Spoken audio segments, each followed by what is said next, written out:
welcome to day 2 of PropTech. I'm going to give you a little stand tour of our wonderful stand. So the first, I'm going to talk you through our full stack and design stages and how we deliver smart projects. So stage 1 is very important.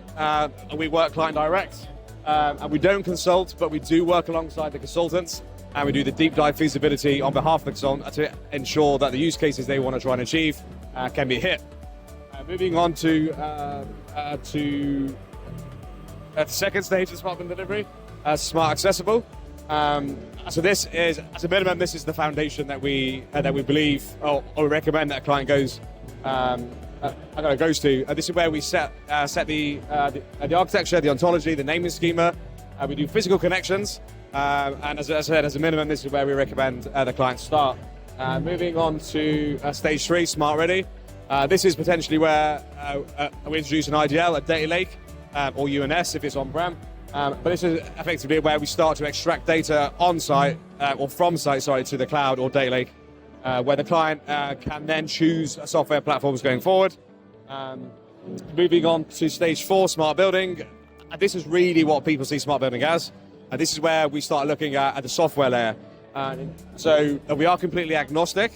We work with every software vendor you can think of, and our extensive research into this software allows us to recommend the right product to meet the client use case requirements.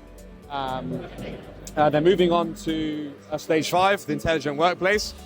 So this is really kind of the golden ticket of a smart building. So this takes software layer and goes one step further. Start looking at AI.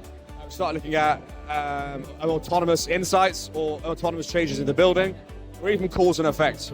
So a state of a building based on the sensor input can adjust BMS, can adjust controls, can adjust everything else. And now we also have our own software, and I'm now going to go all the way around over to Raresh. And Dr. Raresh, who's responsible for Solve. How are you doing, Tom? Dan, we had actually a fantastic time here at PropTech. We're actually showing Solve, which is your app-free smart concierge, and pretty much actually allows every end user, any building occupier, to provide data feedback. So this is kind of elevating the smart buildings to a human-centric kind of a concept. Thank you. Thanks, Raresh. Thanks, guys, for joining us, and I hope we see you soon. Thank you. See you soon.